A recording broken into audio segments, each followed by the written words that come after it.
اینم روش صحیح ماهیچه مشهدی. این غذا واقعا حرمت داره و جزو غذاهای قدیمی و پرطرفدار ایرانه. واقعا اینو به همون شکلی که هست باید درست کنیم. قبل سروش هم کمی از سسش روش میریزیم. رفقا، اما خواسته بودین ماهیچه مشهدی رو بهتون آموزش بدم، امروز بهتون آموزش میدم و روش‌های خوشمزه شدنش هم بهتون میگم. بریم سراغ مواد اولیه. 3 تا دونه پیاز بزرگ دارم که حدوداً وزنش 250 گرم میشه و وزن گوشتم هم شده 1 کیلو و 100 گرم. از هر چی که خواستید میتونید استفاده کنید، ماهیچه، سردست، لمشنگ، هر چی که خودتون دوست دارید. این از این تا اینجا گوشتم هم ماهیچه گوسفندی که بگم بعدم فراموش نشه. برای هر نفر یه دونه بوته سیر داریم. این سیرا وقتی که میره داخل روغن میپزه خیلی خوشمزه میشه. سعی کنید وقتی که سرو کنید یه دونه این سیرا هم بذارید کامل. البته طعمش آنچنان تو موادمون در نمیاد. بس 2 بوته سیر داریم، 250 گرم پیاز داریم، 4-5 تا سیر پوستکنده، یعنی برای هر کدوم 2 تا سیر پوستکنده باید داشته باشید. خب این تا اینجا. زعفرون داریم به اندازه لازم. کررم یادم رفت بهتون بگم، تقریبا به اندازه 50 تا 100 گرم هم کره داریم. بستگی داره که چند تا بخواید بار بکنید. خب حالا مواد اولیه‌ای که داریم، من ظرف خارجیش هم گذاشتم دوستایی که میخوام بگیرن بتونن. جوز هندی داریم، زنجبیل داریم، هل داریم، تخم گیشنیز داریم، زردچوبه داریم، فلفل قرمز داریم، روغن هم به میزان لازم و 2 تا دونه چوب دارچین. خب اولین کاری که میکنم قبل هر کاری بیایم ادویه سازی بکنیم، بهتر از همه کاراست. خب چیزی که نیاز دارم من به اندازه برای 2 تا نوک قاشق غذاخوری، یعنی تقریبا چایخوری، تخم گیشنیز نیاز داریم. میایم سراغ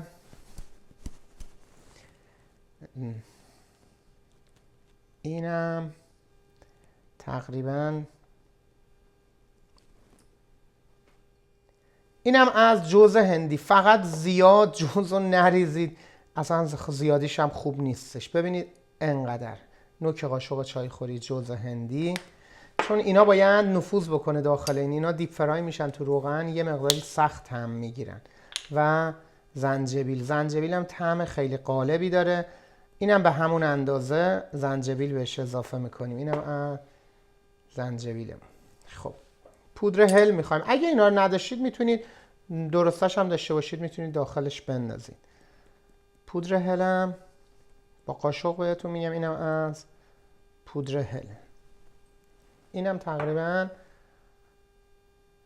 در اندازه نوک قاشق چایخوری بس شد پودر هل.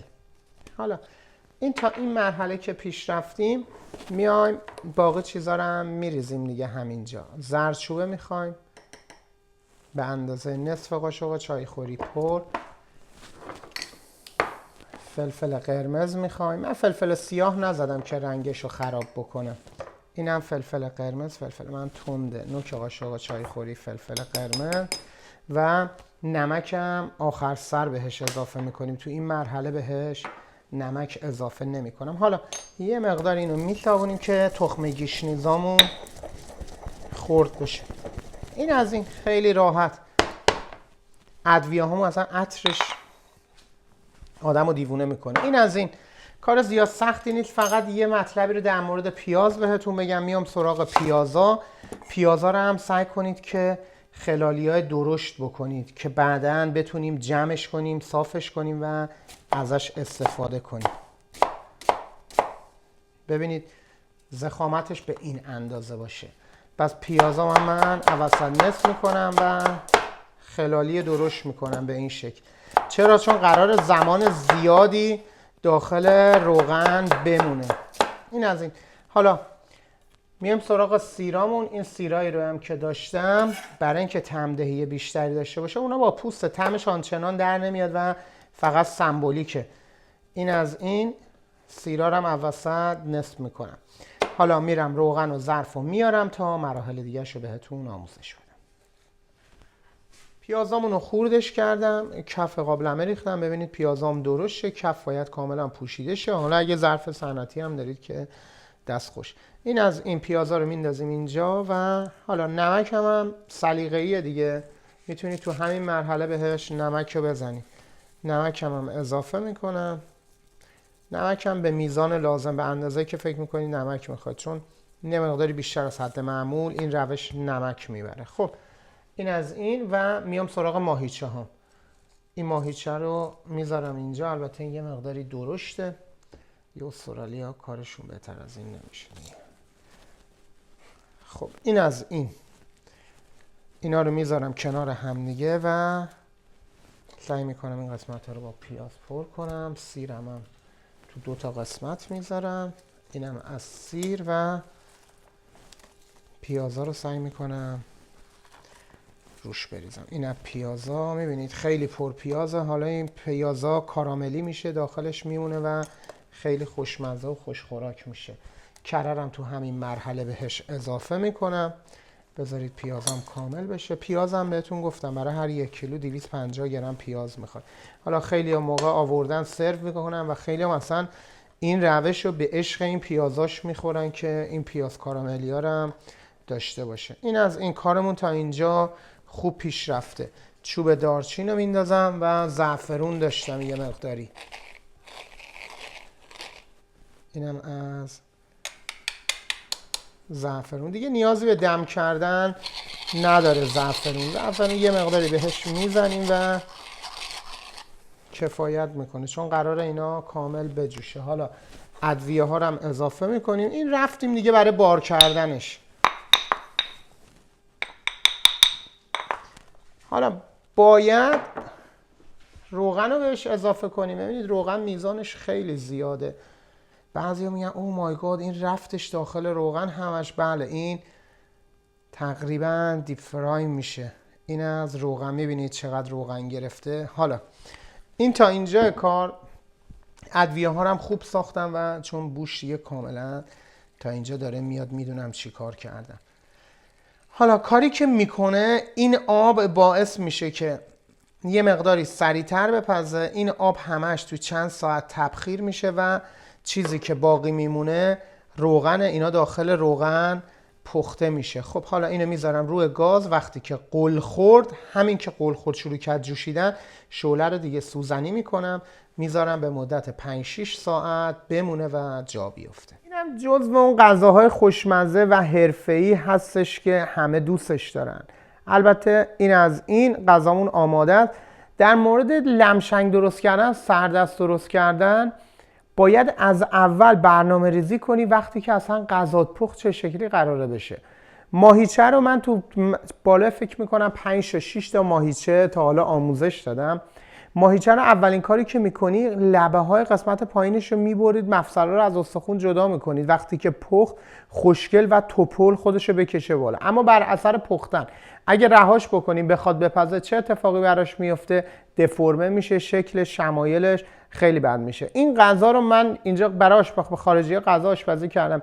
این غذا رو اگه جلوی یه خارجی بذاریم فرقی نمیکنه. از عرب گرفته تا چاینیزا که خیلی بد غذای ملیت دیگر ایژینا زیاد آنچنان نمیخورن، اما اینو جلوش بذاریم کیف کنه. لمشنگ ماهیچه جزو غذاهایی که اینترنشنال و تمام دنیا دوستش دارن. به روش‌های مختلفی هم سرو میشه. اینو شما مزه بکنید اصلا روح بدنتون جدا میشه. و تو قسمت آخرش هم فقط بهتون یه چیزی نشون بدم. اینو میتونی عزیزم بگیری از جلو. این روغنی که تو انتها میمونه، میبینید این روغنو؟ این روغنی که تو انتهای کار میمونه. اون آبی که ریختم بخار شد. این یه مقدارش روغن خودشه و یک مقداری هم روغن ماهیچه. حالا ممکنه براتون سوال پیش بیاد ما این روغنمون رو چی کار بکنیم؟ روغنمون هدر میشه. این روغن رو حتی میتونید فریزش بکنید اگه روغن خوب و سرخ کردنی و یه روغن استاندارد داشته باشید، چون این تمدیده است میتونید دوباره استفاده بکنید. اصلا اگه فریزم نکنید یه سری مغازه‌هاشون پرفروشه، فردا میتونید تو همین درست بکنید، اما یه مقداری ادویه بهش اد میکنید، پیاز اد میکنید و کارتون رو انجام میدید. اما این غذا ارزش یک بار درست کردن رو داره. اونقدر کارش درست بود که به حرمتش ما لباس شفیمون رو پوشیدیم و این غذا رو درست کردیم. آقا یه سلام هم به همه مشهدی‌ها، ترقبه، شاندید من آشپزی رو با مشهدی‌ها، با مرتضی آشپز، یکی از آشپزهای خوب و قدیمیه، من آشپزی رو با اونا شروع کردم و همیشه هم براشون ارزش قائلم. کباب زدنم هم منم مشهدی سیخ میگیرم، از گله رو کبابم معلومه و برای آشپزها و شفاشون خیلی ارزش قائلم. همینجا یه سلام میرسونم به همه مشهدی‌ها. آقا دوستتون دارم. فیلم‌های ما رو اشتراک گذاری کنید، ما رو به دوستاتون پیشنهاد کنید، کمک کنید چنلمون خیلی پربارتر بشه. باید خیلی بهتر از اینا باشه، خیلی پربارتر بشه، بهتر بشه و رشد بکنیم. این فیلم ها از بین نمیره. یه روزی میشه بچه های من و شما که تو خارج داریم زندگی میکنیم این فیلم ها رو میبینن و فرهنگ غذاییمون رو گم نمیکنن. آقا دوستتون دارم، از خدا بهترینا رو براتون آرزو میکنم. لینک چاقوامون هم همین پایین براتون میذارم. ببینید آیا ما به کشورتون اول میتونیم پست بکنیم، چون پست‌ها یه مقداری محدود شده. یه لینکی گذاشتم، لینک رو ببینید. اگه کشورتون تونستم بفرستم میتونید و خرید بکنید. آقا دوستتون دارم، خدایا رو نگهدارتون.